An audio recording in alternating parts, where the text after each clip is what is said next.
ये कहानी शुरू होती है प्रिया के घर से, जहां बाहर हॉल में विनय के परिवार वाले उसके परिवार वालों के साथ बैठे हुए थे और कमरे में बैठी प्रिया किसी भी दूसरी लड़की की तरह घबरा रही थी। हे भगवान, बस बाहर किसी बात पर कलेश ना हो जाए। सब ठीक तो रहेगा ना नेहा? मुझे बड़ी घबराहट हो रही है, मेरा तो दिल ही बाहर आ जाएगा। अरे सब ठीक रहेगा प्रिया, सब ठीक है, तू घबरा मत। मैं बाहर से ही तो आई हूँ। अंकल आंटी तो आराम से बैठकर मिठाई खा रहे हैं। और विनय, अरे भाई क्या हैंडसम लग रहा है ब्लैक शर्ट में, एक नंबर जहर। अगर वो तेरा बॉयफ्रेंड ना होता ना तो मैं अब तक उसे लेकर भाग चुकी होती। 10 साल के इस रिलेशनशिप में मैं तो उसे लेकर भाग नहीं पाई। तू क्या लेकर भागेगी? तू जानती नहीं, उसके साथ उसके घर में नाग, बिच्छू और नेवले रहते हैं। एक तो इंटरकास्ट में प्यार, ऊपर से शरीफ सीधा यार। विनय के घर वाले जहर उगलते हैं, जहर। ऐसे ही नहीं बात शादी तक पहुंचते पहुंचते 10 साल लग गए, वरना मैं तो 10th के बाद ही डोली में बैठने को तैयार थी। तेरा बस चलता तो तू तो पेट के अंदर ही उसे ब्याह कर लेती, पर ऐसा होता नहीं ना बहन। खैर, अब जो भी हुआ, बात यहाँ तक तो पहुँच गई है ना, अब शादी भी हो जाएगी। हमारे दोस्तों में पहली इंटरकास्ट लव मैरिज। वाह जी वाह, मज़ा आ जाएगा। इस जोड़ी की तो मिसाल बनेगी। यहाँ प्रिया घबरा रही थी तो वहां विनय, जरा मुस्कुरा लो मम्मी, हम किसी की मैयत पर नहीं आए, किसी लड़की के घर उसका हाथ मांगने आए। इससे ज्यादा नहीं मुस्कुरा सकती मैं, मेरा कलेजा तो रो रहा है। दूसरी बिरादरी की लड़की को अपने घर की बहू बनाना पड़ेगा मुझे। अब रो कर क्या करेंगे नयनतारा जी? इस लड़के को सर पर तो शुरू से आपने ही चढ़ाया था। मैंने तो पहले ही कहा था कि लगाम कस दो। एक काम करता हूँ, मैं यहाँ से उठकर चला जाता हूँ। जब घर पर पहले इस मुद्दे पर बात हो चुकी है तो आप क्यों रोना रो रही हो मम्मी? अगर यही ड्रामा चलता रहा तो अच्छा नहीं होगा। फिर आप जानती है, मैंने आपको पहले ही कह दिया है, अगर यहाँ पर कोई भी ड्रामा हुआ तो मैं जाकर सन्यासी बन जाऊंगा। फिर अपना कास्ट अपने पास रखिएगा आप। बस यही मेरी ममता का फायदा उठा ले तू। आ तो गई ना यहाँ, अब क्या कस्तूरी बहन के पैरों पर गिर जाऊं? फुसफुसा कर विनय के परिवार वाले आपस में ये बातें कर रहे थे कि उस फुसफुसाहट को सुनकर कस्तूरी कहती है, कोई बात हुई है क्या बहन जी? अरे इतनी बार तो बात हो गई, अब कौन सी बात का इंतजार कर रही हैं कस्तूरी बहन आप? वैसे भी मेरा बेटा मुझे यहाँ ये कहकर लाया है कि मम्मी बेकार की कोई बात मत करना, तो मैं कैसे कोई बात कर सकती हूँ? हमें तो अपना बेटा प्यारा है ना भाई। जी जी बहन जी, आप कुछ ले नहीं रही है, मिठाई खाइए। इतनी मिठाई तो खिला दी बच्चों ने मुझे, अब तो सीधा जहर खाना बाकी है। क्या बोल रही हो मम्मी तुम? अरे अब अपनी होने वाली समधन से मजाक भी ना करूँ क्या? अब मेरा मतलब है प्रिया को बुला लीजिए बहन जी। श्वेता जाकर अपनी ननद को बाहर लेकर आती है। देख लो बेटा, शादी एक ही बार होती है। शादी के पहले तो 100 बार ब्रेकअप पैचअप हो सकता है, पर एक बार शादी हो गई उसके बाद आप इस रिश्ते से भाग नहीं पाएंगे। भागना ही होता पापा जी तो मैं यहाँ इतनी मेहनत मशक्क़त नहीं कर रही होती। मम्मी पापा तो मेरे लिए कई रिश्ते लेकर आए थे, पर जिससे मैं प्यार नहीं करती उससे शादी भी नहीं कर सकती। सुन लिया पापा आपने? हाँ बेटा, अब तो सुनेंगे तेरे पापा। हमने सुनाने के लिए ही तो तुझे पैदा किया था। ये तो बच्चे हैं बहन जी, पर हमें तो समझदारी से बात करनी होगी ना। मैं तो कहती हूँ अभी बारिश का मौसम है, हमें शादी के बारे में ना सर्दी के वक्त सोचना चाहिए। अगर अभी मम्मी ने ये तारीख टाल दी तो ये तारीख टलती ही जाएगी। अब नहीं मम्मी, शादी होगी तो बारिश के सीज़न में ही होगी। वही तो मम्मी जी, बारिश में शादी करने का अलग ही फ़ायदा होता है। वेन्यू पर आधे से ज़्यादा लोग पहुंच ही नहीं पाएंगे, हमारे पैसे भी बच जाएंगे। देख रही है प्रिया का दिमाग मम्मी आप? जिस लड़की के आने के साथ ही हमारे पैसे बचने लगे हो, उसके आने के बाद तो बल्ले बल्ले हो जाएगा सब। अब जब सब फाइनल हो ही गया है तो सीधा शादी की तारीख फाइनल करते हैं, क्यों समधन जी? ठीक है, फिर हम अपने पंडित जी को दोनों बच्चों की कुंडली दिखा देते हैं, वो जिस तारीख को कहेंगे उस तारीख पर विवाह हो जाएगा। आपकी सारी शर्तें मानने को तैयार है हम, पर हम कुंडली अपने पंडित जी को भी दिखाएंगे, क्योंकि जब तक वो किसी तिथि पर हामी नहीं भरते हमारे घर में कोई काम नहीं होता। ये देख लो विनय, जहाँ होने वाली बहू की माँ ही बातों को समझने को तैयार नहीं है तो उनकी बेटी क्या तैयार होगी? शादी के बाद तो तुम मुझे जूते पड़वाओगे। मैं कब से ये सब कुछ सुन रहा हूँ समदन जी। जो बातें होने ही नहीं वाली ऐसी बात तो छेड़िए मत आप। और बातों बातों में बात इतनी बढ़ जाती है कि नयनतारा गुस्से में खड़ी हो जाती है। इससे पहले कई बार आप रिश्ते की बात करते करते उठ गई हैं। इस बार भी चले जाइएगा, पर याद रखिएगा कि दोबारा फिर रिश्ता लेकर मत आना। तेरे लिए ये सब कुछ सुन रहा हूँ मैं बेटा, पर अब और नहीं। हे भगवान, ये क्या हो रहा है? मम्मी, मैं आपके पैर पकड़ता हूँ, बैठ जाइए ना। पापा जी, आप मुझे माफ़ कीजिए, प्लीज़ आप लोग समझने की कोशिश कीजिए। मैं प्रिया के बिना नहीं रह सकता।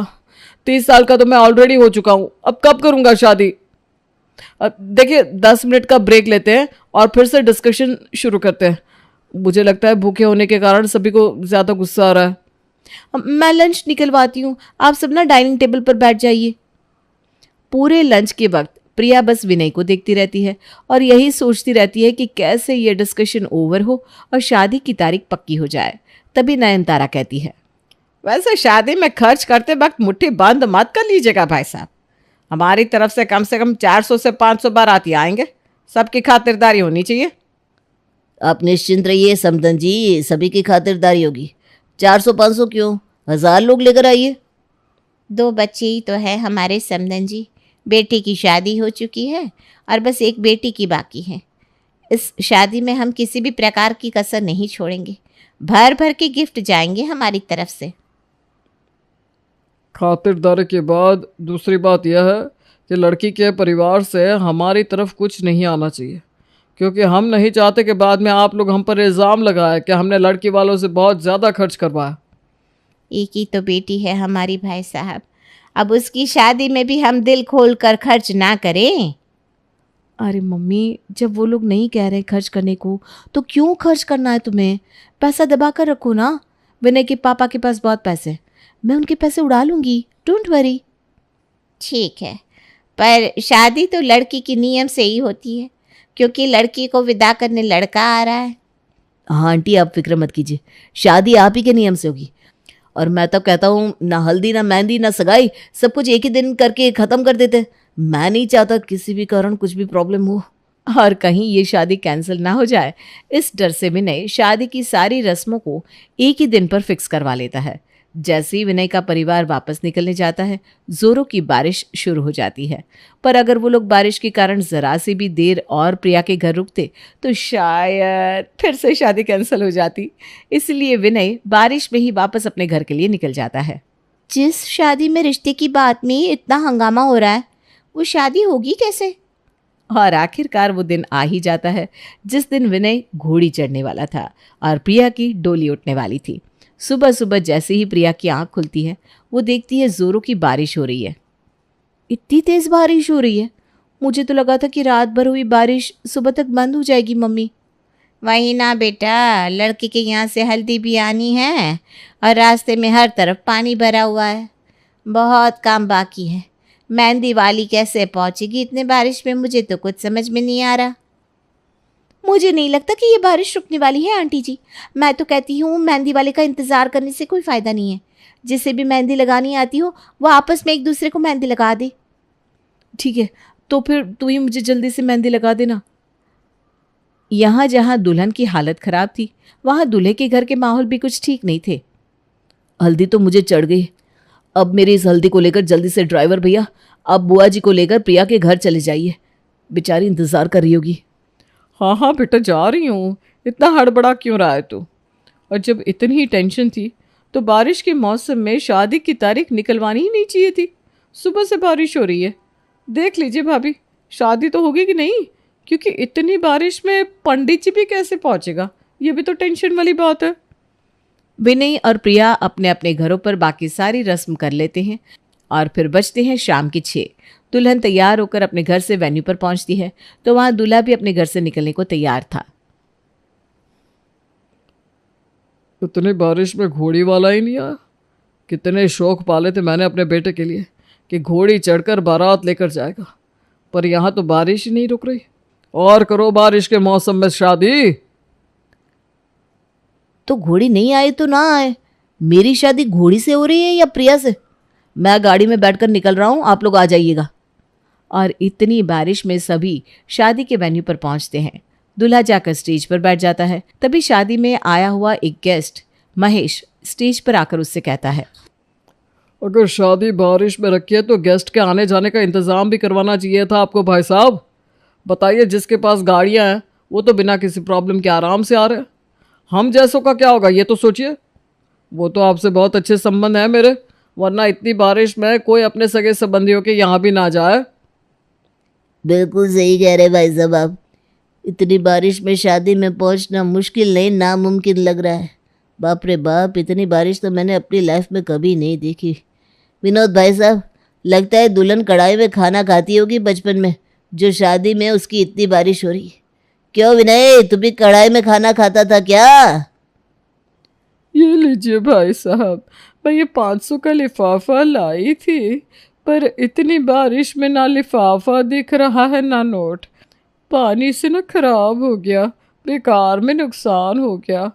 अब तो आप ये समझेंगे कि मैं खाली लिफाफा लाई थी। अरे कोई बात नहीं आंटी जी, हमें विश्वास है कि आप पूरे 500 का ही लिफाफा लाई होंगी। आप खाना एंजॉय कीजिए ना। क्या खाना एंजॉय करूं बेटा, आधे से ज़्यादा खाने में तो पानी गिर गया है। अभी पता है मैंने रस मलाई ली थी और तुम्हारे अंकल उसे रायता समझ बैठे। ये तो हालत है। रिसॉर्ट का हॉल इतना छोटा है कि 50 आदमी से ऊपर लोग वहाँ जा नहीं सकते, तो हमें तो लॉन में ही भीगना पड़ेगा ना। अभी भी तो बोलेगा कि प्रिया के पैर शुभ है। अगर किस्मत अच्छी होती ना उसकी तो आज बारिश होती ही नहीं।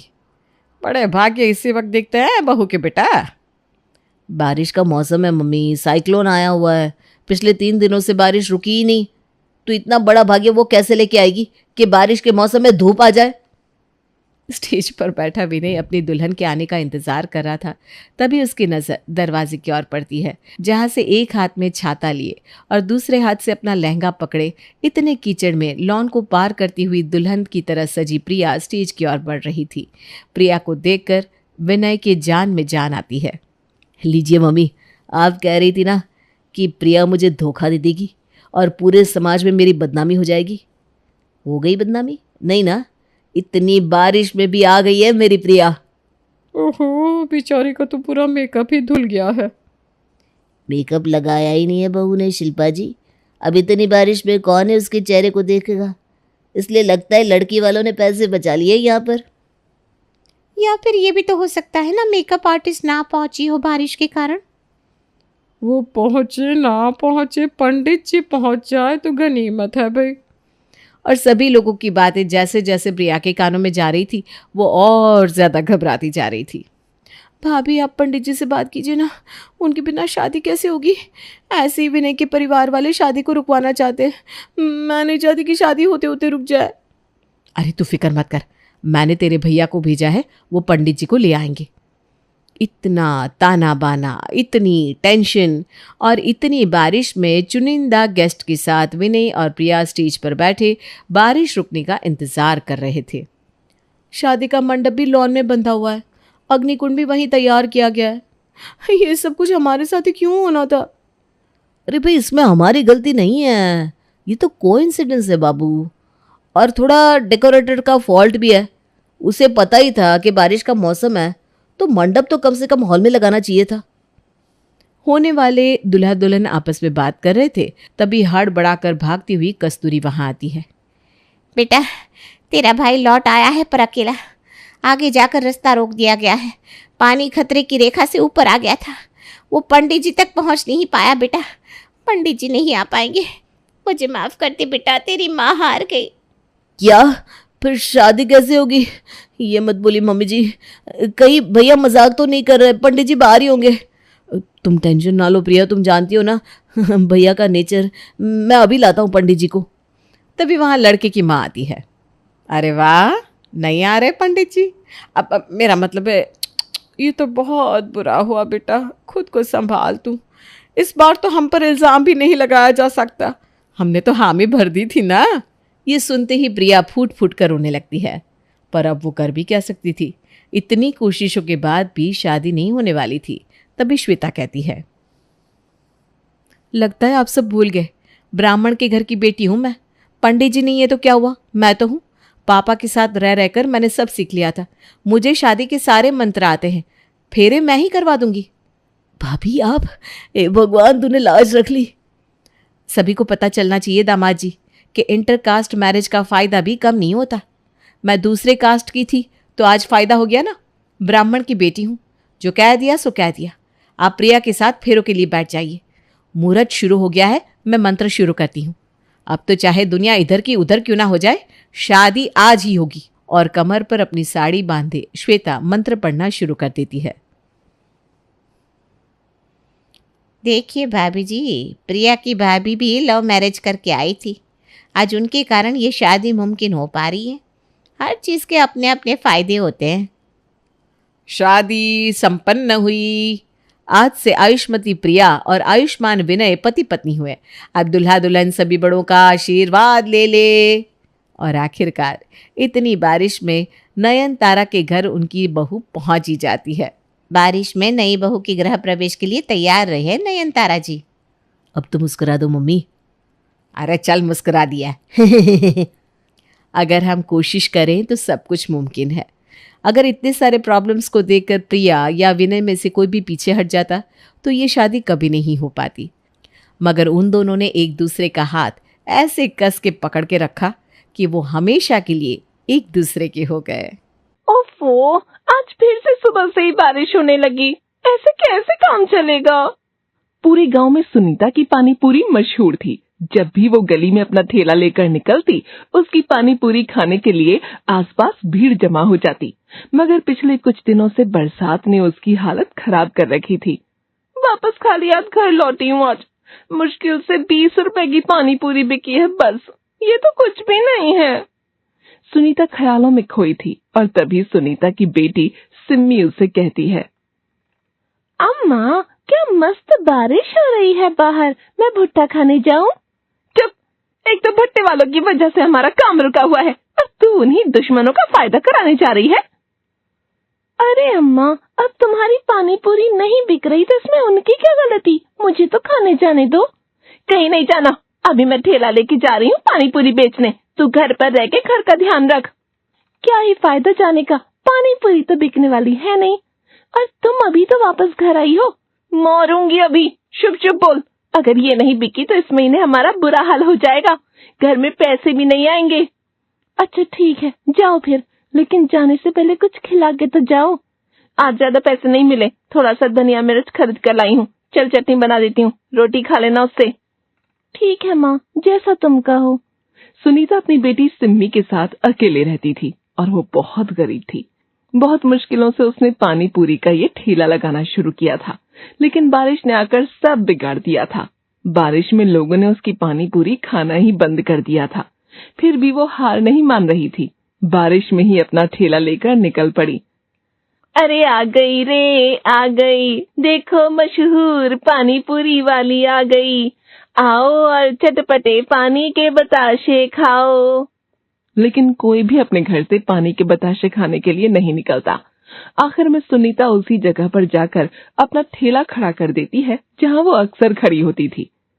ओफो, आम दिनों में तो अब तक मेरे आधे गोलगप्पे बिक जाते थे, मगर ठेला एकदम सूना पड़ा है। ऐसे तो आज भी बहुत नुकसान हो जाएगा। ऊपर से ही मनहूस बारिश, अब जाकर कुछ हल्की पड़ी है। तभी सुनीता देखती है कि पास में बैठे गुज्जू भाई के भुट्टों के पास बहुत भीड़ जमा थी। बारिश में लोग भुट्टे का मजा उठाने आए थे। जब से ये बारिश में गुज्जू भाई ने भुट्टे की दुकान लगानी शुरू की है, तब से मेरा नुकसान ही नुकसान हो रहा है। तभी पीछे से कोई बोलता है, इसमें भुट्टे वाले की कोई गलती नहीं सुनीता। रज्जू, तू यहाँ क्या कर रही है? रज्जू सुनीता की बचपन की सहेली थी और अक्सर सुनीता से मिलने आया करती थी। उसके साथ उसकी बेटी मानवी भी थी। मैं तो बस बाजार जा रही थी मानवी के लिए कुछ साग सब्जी खरीदने, पर तू इतना परेशान देखी तो मैं तेरे पास आ गई। अच्छा, परेशान तो हूँ रज्जो, और तू ही बता, अगर इसकी गलती ना होती तो गलती किसकी है फिर? अब देखना सुनीता, बारिश के मौसम के हर तरफ कितना कीचड़ हो जाता है और लोग तो कितना जल्दी जल्दी बीमार पड़ने लगते हैं। इसीलिए उन्हें लगता है कि ये बाहर ठेले का खाना उनकी तबीयत और ज्यादा खराब कर देगा। क्या मगर मैं तो सब कुछ कितने साफ सुथरे तरीके से बनाती हूँ। और क्या ये भुट्टे ठेले पे नहीं बन रहे? अरे मगर लोग बारिश में भुट्टे खाना पसंद करते हैं। उन्हें लगता है कि आग में सिकने के कारण भुट्टे पक जाते हैं और बीमारियां नहीं फैलती। अच्छा, तो फिर अब मैं क्या करूँ रज्जो? देख, मेरे ख्याल से तुझे अगले कुछ महीने ये काम बंद कर देना चाहिए और कुछ और शुरू कर देना चाहिए। कुछ ऐसा जो बारिश में बिक जाए और तेरा काम ठप न हो। ये तो कैसी बातें करी है रज्जो, तू मेरी बचपन की दोस्त है और तू तो सब जानती है ना कि मेरे पास कुछ और काम शुरू करने के लिए बिल्कुल पैसा नहीं है। फिर ये सब पानी पूरी का सामान, इसका क्या होगा? ऐसा तो सब बर्बाद हो जाएगा रज्जो। मगर हम कर भी क्या सकते हैं सुनीता, कोई ठेले पे नहीं आता, वैसे भी सब बर्बाद होना है ही। ऐसे तो तुझे ये सब फेंकना ही पड़ेगा ना। तो मेरा मूड खराब मत कर, समझी? अभी जा यहाँ से और मुझे जरा ठंडे दिमाग से कुछ सोचने दे। हाँ। अरे तो मुझी पर बरसने लगी सुनीता। चल ठीक है, मगर तू अपना उपाय सोच इस सब मुसीबत का, वो भी जल्दी ही। रज्जो अपनी बेटी मानवी को लेकर वहां से जा रही थी कि तभी मानवी बोली, काकी काकी, आप मुझे इस पानी पूरी से एक टिक्की बना के दो ना। क्या टिक्की? तू मुझे और बातें सुनवाना चाहती है क्या मानवी? भला वो पानी पूरी की टिक्की कहाँ से बना देगी? बहुत मजा आएगा माँ, बारिश की ठंड में गरम गरम टिक्की। अरे वाह। चुपचाप चल यहाँ से, वरना अभी हमारी टिक्की बन जाएगी। रज्जो डर के मारे मानवी को पकड़कर अपने साथ ले जाती है, लेकिन सुनीता सोचती है, अरे ये मानवी मुझे बहुत अच्छा सुझाव देके गई है। अपनी माँ से ज्यादा तो ये बच्ची समझदार निकली। टिक्की, मैं टिक्की बना सकती हूँ। मेरे बताशे के ठेले पर जो लोग टिक्की खाने आएंगे वो बताशे भी खा ही लेंगे। ऐसे मेरा दोगुना फायदा हो सकता है। लेकिन हाँ, मुझे देखना पड़ेगा कि मैं टिक्की बनाने के लिए व्यवस्था कैसे करूंगी। तभी अचानक और जोर की बारिश होने लगी और सब लोग इधर उधर भागने लगे। लो, हो गया आज का भी काम ठप। घर ही जाना पड़ेगा, वरना सारा सामान सील जाएगा और खराब हो जाएगा। सुनीता जल्दी से अपने ठेले पर साथ लाई हुई बड़ी सी पन्नी डाल देती है और उसे लेकर घर पहुंच जाती है। घर पहुंचते पहुंचते वो पूरी भीग भी जाती है। ये क्या माँ, तुम तो पूरी भीग गई। जल्दी से कपड़े बदल लो, वरना तुम्हें ठंड लग जाएगी। अरे हाँ, क्या करूं मैं इस बारिश का। फिर से बाहर जोरदार बारिश होने लगी। सुबह से थमने का नाम ही नहीं ले रही। पता नहीं कब इस आफत से पीछा छूटेगा। हाँ, वो तो है माँ, कम से कम महीना भर तो पानी गिरेगा ही। अब क्या सोचा है आपने? अब क्या करोगी आगे आप? मेरे पास एक मस्त आइडिया आया है, लेकिन पहले मैं एक गीले कपड़े बदल लूं, फिर तुझे बताती हूँ। तुझे भूख भी लग रही होगी ना? हाँ माँ, बहुत भूख लग रही है। ठीक है, फिर बस कुछ देर रुक। सुनीता जल्दी से गीले कपड़े बदल लेती है और रसोई में चली जाती है। हाँ, 2-4 आलू तो है ही घर में, उन्हें ही उबालने रख देती हूँ। और दही तो नहीं है। अरे सिम्मी सुन। हाँ माँ बोलो। वो मंजू है ना, उसके घर जा और 1 कटोरी दही मांग ला। उसके घर में गाय है तो दही भी जरूर होगा। ठीक है माँ, अभी लाती हूँ। सिम्मी दही ले आती है और फिर सुनीता अपने काम में लग जाती है। ठीक है, अब और क्या चाहिए? अब पानी पूरी तो है ही, मीठी चटनी। हाँ, ये मीठी चटनी ये बनानी पड़ेगी। सुनीता झटपट कुछ आलू उबालती है और मीठी चटनी बनाने में लग जाती है। थोड़ा सा गुड़ भी रखा हुआ है और ये इमली, थोड़ी चटनी तो बन ही जाएगी। सुनीता गैस पर इमली और गुड़ पानी में डालकर उबालने के लिए रख देती है और साथ में उसमें कुछ मसाले डालती है। इसके साथ वो आलू उबालकर उसका भरता बना लेती है। लो जी, हो गए। अब इसमें सब मसाले डालकर इसकी टिक्की बना देती हूँ। फिर इसके ऊपर मीठा दही, इमली की मीठी चटनी, प्याज और कुरकुरी पानी पूरी को मसल कर डाल दूंगी। सुनीता झटपट सब काम निपटाती है और कुछ ही देर में उसकी आलू टिक्की बनकर तैयार हो जाती है। वो जल्दी से सिम्मी को बुलाती है और कहती है, सिम्मी ये देख, मैंने गर्मा गर्म आलू टिक्की बनाई है, जरा खा के तो बता कैसी है। अभी खाती हूँ माँ, बताती हूँ। खुशबू तो बड़ी अच्छी आ रही है। सिम्मी जैसे ही टिक्की का स्वाद लेती है वो झट से कहती है, वाह माँ, ये तो बड़ी स्वादिष्ट बनाई है आपने। आज तो आपने कमाल ही कर दिया। ये अब मेरे लिए हर रोज बनाना, मुझे बहुत पसंद आई। क्या सच में अच्छी बनी है? तुझे पसंद आ गई? तो फिर तो अच्छी बनी होगी। हाँ माँ, और दो ना, बहुत अच्छी है, एकदम चटपटी और खट्टी मीठी। बारिश में ऐसी टिक्की खाकर तो इंसान का दिल ही खुश हो जाए। तो क्या लगता है तुझे सिम्मी, मुझे अपनी पानी पूरी के ठेले पर ये आलू टिक्की बेचनी चाहिए? लोग आएंगे इसे खाने। हाँ माँ, ये बहुत अच्छा आइडिया है, आपको ऐसा जरूर करना चाहिए। ये सुनकर सुनीता के मन में एक उम्मीद जाग जाती है, लेकिन अभी भी उसके सामने एक बड़ी समस्या थी, और वो थी पैसों की समस्या। एक तो मेरे पास सामान खरीदने के पैसे नहीं, और अगर किसी तरह मैंने जुगाड़ करके सामान खरीद भी लिया तो मैं लोगों को कैसे यकीन दिलाऊंगी कि मेरे ठेले का खाना खाकर वो बीमार ना पड़ेंगे। इसका भी तो कुछ सोचना पड़ेगा। अम्मा, जल्दी से तुम टिक्की बेचना शुरू कर दो, फिर मैं अपने सब दोस्तों को तुम्हारे ठेले पर लेकर आऊंगी, ठीक है ना? अच्छा ठीक है सिम्मी। सुनीता देखती है कि बाहर अभी भी बारिश हो रही है। अरे, ऊपर से ये बारिश रुकने का ही नाम नहीं लेती। एक नहीं, इतनी सारी समस्याएं हैं सर पर, पता नहीं इन सब का हल कैसे निकलेगा। सुनीता परेशान होकर सोचने लगती है। ऐसे ही एक दिन बीत जाता है। अगले दिन जब वो सोकर उठती है तो देखती है आज का मौसम साफ था। अरे वाह, मौसम साफ है, ये अच्छा है। चलो, ऊपर वाले ने एक काम तो आसान किया मेरा। अब जल्दी से ठेला लेकर जाती हूँ, वरना फिर से बारिश कब आ जाए इसका भरोसा नहीं। सुनीता फटाफट ठेला लेकर अपनी जगह पर पहुंची। आज वो सिम्मी को भी साथ लेकर आई थी।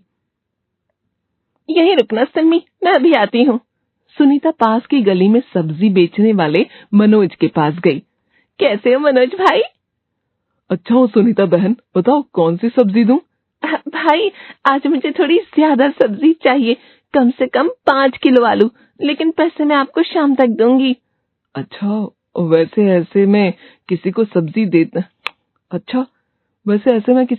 देता नहीं हूँ, लेकिन तुम्हें तो जानता हूँ ना बहन, इसीलिए विश्वास पर दे देता हूँ। ये सुनकर सुनीता बहुत खुश हो जाती है। उसने मनोज को मुस्कुरा कर कहा, तुम्हारा बहुत बहुत शुक्रिया भैया, शाम तक तुम्हें पैसे दे जाऊंगी। बस ऊपर वाले से मनाओ कि आज मेरा काम सफल हो जाए, फिर तो मैं रोज तुमसे बहुत सारे आलू खरीदा करूंगी। हाँ, क्यों नहीं सुनीता बहन। ऐसे ही सुनीता ने अपने व्यवहार के चलते टिक्की बनाने का सारा सामान बाजार से इकट्ठा कर लिया, जैसे कि सूखी इमली, दही वगैरह वगैरह। सब सामान लेकर सुनीता वापस अपने ठेले पर आती है। अरे वाह माँ, इतना सारा सामान। हाँ, आज ठेले पर टिक्की बेचने का पहला दिन है। सारा सामान मैं फिलहाल उधार पर लाई हूँ। अगर ये शाम तक बिक गया तो समझ ले हमारी सारी मुसीबतें हल हो जाएंगी। तो माँ समझ लो, आज से हमारी सारी मुसीबतें हल हो जाएंगी, ऐसा मेरा दिल कहता है। चल देखते हैं सिम्मी। फिर क्या था, सुनीता ने गरम गरम टिक्कियां बनानी शुरू कर दी। अब बारिश की ठंड के बीच में गरम टिक्की की खुशबू से सारा इलाका महक उठा। लोग धीरे धीरे सुनीता के ठेले पर आने लगे। अरे वाह, क्या महक आ रही है, लगता है बहुत स्वादिष्ट होंगी तुम्हारी टिक्कियां। हाँ बहन जी, बहुत स्वादिष्ट है, एक बार आप खा के तो देखिए। अरे, मगर बारिश में से खाना ठीक रहेगा? हाँ, कहीं कोई बीमारी हो गई तो फिर क्या करेंगे? बरसात में ये सब खाने से लोग बीमार हो जाते हैं। अरे, इसकी तैयारी तो मैं पहले से ही करके आई हूँ। ये देखिए, प्लास्टिक के ग्लव्स, मैं ये पहनकर ही टिक्की बनाऊंगी, और खाने के बाकी सामान भी शुद्ध है। और तो और, ठेला मैंने सुबह ही साफ किया था, इसीलिए आपको चिंता करने की कोई जरूरत नहीं। वाह वाह, इतना अच्छा इंतजाम, फिर तो हम दोनों के लिए एक एक टिक्की लगा दो सुनीता बहन। सही कहा, और जब तक टिक्की बन रही है मैं तो कहती हूँ बताशे भी खा लेते हैं, इतनी साफ सफाई से तो बनाया गया है सब। नेकी और पूछ पूछ। दोनों औरतें सुनीता के ठेले पर पहले बताशे खाती हैं, फिर टिक्की। इतनी देर में सिम्मी भी अपने कुछ दोस्तों को बुलाकर वहां ले आती है। अम्मा, ये मेरे दोस्त हैं, ये सभी गरम स्वादिष्ट आलू की टिक्की खाएंगे। मैंने तुमसे कहा था ना, मैं अपने दोस्तों को भी ले आऊंगी तुम्हारे पास। अच्छा ठीक है, अभी बनाती हूँ। सुनीता के ठेले पर इतने लोगों की भीड़ देखकर बाकी लोगों को भी लगता है कि वो साफ सफाई से काम कर रही होगी और उसकी टिक्की स्वादिष्ट होगी, इसीलिए और लोग भी आने लगे हैं। देखते ही देखते सुनीता की पानी पूरी और टिक्की खाने के लिए एक बार फिर से उसके ठेले पर भीड़ जमा हो जाती है। वाह वाह, अब लग रहा है ना एकदम पहले जैसा। कितने दिन बाद हुई है इतनी भीड़ मेरे ठेले पर। अरे हमें भी जल्दी से टिक्की बनाकर दो ना सुनीता दीदी। हाँ, अभी बना देती हूँ। लेकिन तभी अचानक फिर से बारिश शुरू हो जाती है। सुनीता को लगता है कि अब इस बारिश की वजह से सभी लोग चले जाएंगे और उसकी सारी मेहनत पानी में मिल जाएगी। हे भगवान, बारिश, अब क्या होगा? लेकिन सब कुछ एकदम उल्टा होता है। वहां खड़ी सिम्मी अपने दोस्तों के साथ बारिश में भीगने लगती है और मजे करने लगती है। उसे देखकर बाकी लोग भी बारिश का आनंद उठाने लगते हैं। दीदी जल्दी से आलू की टिक्की देना, ये बारिश और ठंडी हवाएं तो आलू की टिक्की का स्वाद और ज्यादा बढ़ा देंगे। हाँ एकदम सही कहा, हमें भी टिक्की दे दो सुनीता बहन। हाँ, अभी देती हूँ, आप सभी को टिक्की देती हूँ। सुनीता के पानी पूरी ठेले पर अचानक से इतनी भीड़ आ गई कि आसपास के ठेले पर तो जैसे कोई जा ही नहीं रहा था, जिस बात से उन लोगों को बहुत गुस्सा आ रहा था। अरे ओ सुनीता, तूने तो हमारा काम ही ठप कर दिया। तू कल से यहाँ ठेला नहीं लगा सकती। ये बरसात भुट्टे वाले के धंधे का मौसम है। अगर तू इसी तरह अपनी दुकान यहाँ लगाएगी तो हमें तो बहुत नुकसान होगा रे। वाह वाह, तब तुम्हारे नुकसान को बचाने के लिए मैं अपना नुकसान कर लूं? अरे ये तो ग्राहक की इच्छा है, उसे खाना क्या है, और अभी तक मैंने भी तो कितना नुकसान उठाया था। तो क्या अब हम तेरी पानी पूरी की वजह से नुकसान झेलें? जैसे मैंने अपने ठेले को चलाने के लिए तरकीब निकाली ना, वैसे ही तुम भी कुछ सोच लो। लेकिन मैं तो यही ठेला चलाऊंगी, ये बाजार सबका है, ये किसी एक का हक नहीं है। सुनीता ने भुट्टे वाले संतोष को जोर की डांट लगाई और फिर वो कुछ भी बोल न सका। तभी वहां पर रज्जू और उसकी बेटी मानवी आ जाती हैं। छोड़ो ना सुनीता, ये सब तो ऐसे ही बोलते हैं। एक आदमी दूसरे की तरक्की देख ही नहीं सकता है ना? अरे वाह रज्जू, तू यहाँ? हाँ, मानवी ने जैसे ही सुना कि तुमने टिक्की लगानी शुरू कर दी है, उसने यहाँ आने की जिद पकड़ ली। अरे आओ आओ मानवी बेटा, आखिर ये सब तुम्हारे सुझाव के कारण ही तो हो पाया है। तुमने मुझे ये रास्ता दिखाया था, इसीलिए मैं तुम्हें एकदम स्पेशल टिक्की बना के खिलाऊंगी। शुक्रिया काकी, खुशबू तो बहुत अच्छी आ रही है। मेरे सब दोस्तों ने बताया कि आपके यहाँ की टिक्की का स्वाद बहुत अच्छा है, इसीलिए मैं जल्दी से आ गई माँ को लेकर। हाँ, इसने मुझे चैन से बैठने ही नहीं दिया। बस जिद पकड़ ली, जल्दी से टिक्की खिलाने ले चलो। और मुझे बहुत अच्छा लग रहा है सुनीता कि तेरा ठेला फिर से चल पड़ा। हाँ रज्जू, ये सब तेरी इस छोटी सी बिटिया की मेहरबानी है। इसे तो मैं हर रोज टिक्की खिलाऊंगी, और वो भी मुफ्त में। देखते ही देखते कब शाम हो गई पता ही नहीं चला, और सुनीता को खूब फायदा होने लगा। वो जल्दी से सिम्मी को लेकर बाजार जाती है और सभी दुकानदारों को उनके पैसे लौटा देती है। ये लीजिए आपके पैसे मनोज भैया, लगता है आपने सच्चे दिल से मेरे लिए ऊपर वाले से दुआ की थी। बधाई हो बहन, तुम्हारा ठेला फिर से चल पड़ा। आज तो हमें बहुत फायदा हुआ सिम्मी, लगता है ये आलू टिक्की बेचने का आइडिया काम कर रहा है। अम्मा, ऐसे तो हम जल्दी ही अमीर हो जाएंगे, फिर तुम मुझे क्या दिलवाओगी? मैं तुम्हें नए कपड़े दिलवाऊंगी, और नई गुड़िया भी, और मिठाइयाँ भी। फिर तो बहुत मजा आएगा। हाँ, बहुत मजा आएगा। इसी तरह से सुनीता एक एक करके अपनी सभी मुसीबतों का हल ढूंढ लेती है और दोनों माँ बेटी फिर से खुशी खुशी रहने लगती हैं।